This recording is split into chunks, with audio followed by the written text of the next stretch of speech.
Good afternoon. Good afternoon. I hope you guys are having a wonderful Friday. It is pouring down rain. I was at the pool earlier, just having a little sun lunch, trying to get some sun. And then it started rumbling. The thunder was so early today. I was like, no. Then I tried to go to the beach. And when I got down there, the parking lot was full. I'm like, so summer in Southwest Florida just doesn't exist anymore.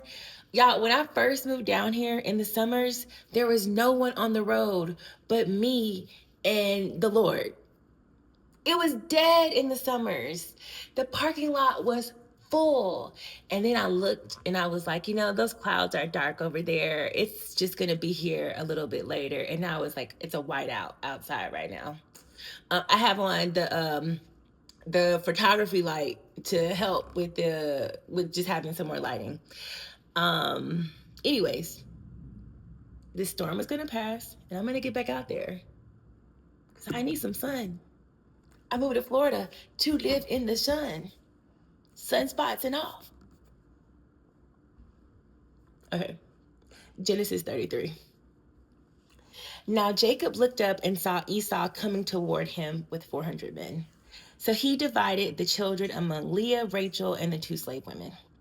He put the slaves and their children first, Leah and her children next, and Rachel and Joseph last. So just in case you didn't know how he felt about you, yeah, y'all go ahead first. I'm gonna hang back with Rachel, the love of my life. He himself went on ahead and bowed to the ground 7 times until he approached his brother. That's that 7 again. But Esau ran to meet him, hugged him, threw his arms around him, and kissed him. Then they wept. When Esau looked up and saw the women and children, he said, "Who are these with you?" He answered, "The children God has graciously given your servant." Amen. Then the slaves and their children approached him and bowed down. Leah and her children also approached and bowed down. And then Joseph and Rachel approached and bowed down. So Esau said, "What do you mean by this whole procession I met? To find favor with you, my lord," he answered. "I have enough, my brother. Keep what you have." Oh, I guess you know what? The delegation he sent before him, I bet you he was like, "What's all this?" But Jacob said, "No, please. If I have found favor with you, take this gift from me. For indeed, I have seen your face, and it is like seeing God's face since you have accepted me." Oof, that's beautiful.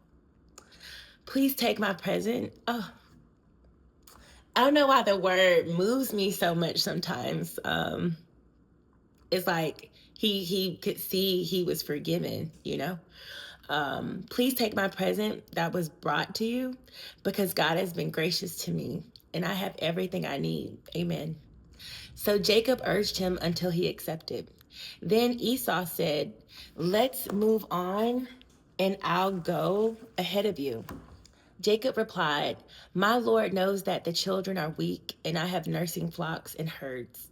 If they are driven hard for one day, the whole herd will die. Let my Lord go ahead of his servant. I will continue on slowly at a pace suited to the livestock and the children until I come to my Lord at Seir." Esau said, "Let me leave some of my people with you." But he replied, "Why do that? Please indulge me, my Lord." That day Esau started on his way back to Seir, but Jacob went to Succoth.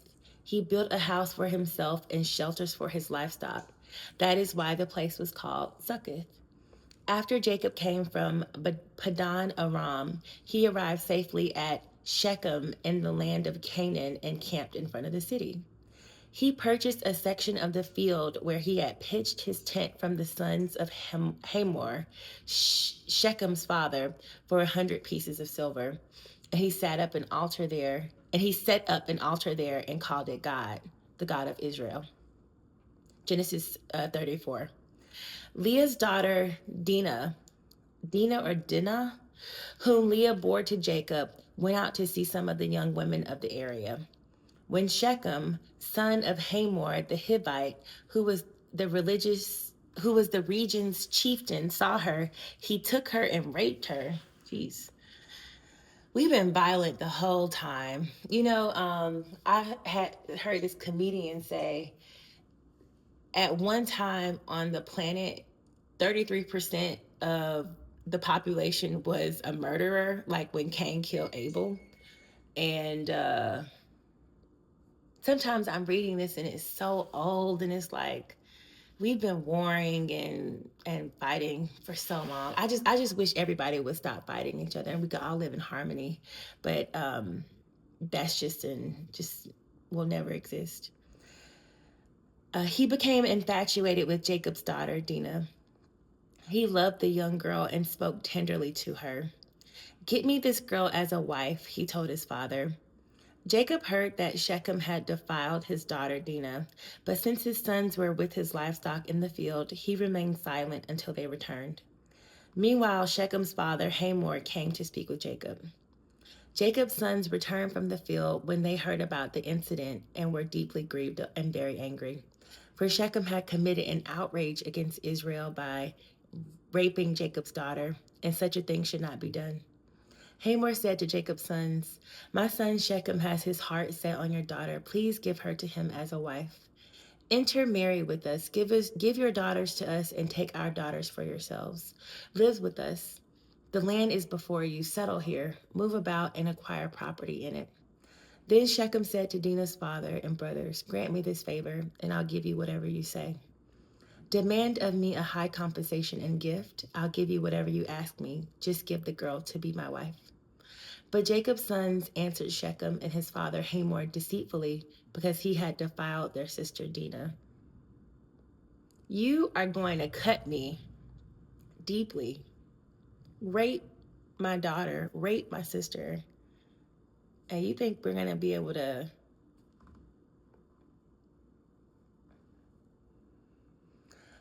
We cannot do this thing, they said to them. Giving our sister to an uncircumcised man is a disgrace to us. We will agree with you only on this condition: if all your males are circumcised as we are. Then we will give you our daughters, take your daughters for ourselves, live with you, and become one people.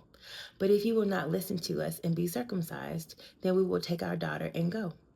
Their words seemed good to Hamor and his son Shechem. That is so funny. Did you really thought? You thought? I love reading this story before. The young man did not delay doing this because he was delighted with Jacob's daughter. Now he was the most important in all his father's family. So Hamor and his son Shechem went to the gate of their city and spoke to the men of their city. These men are peaceful toward us, even though we raped their child. Let them live in our land and move about in it, for indeed the region is large enough for them. Let us take their daughters as our wives and give our daughters to them.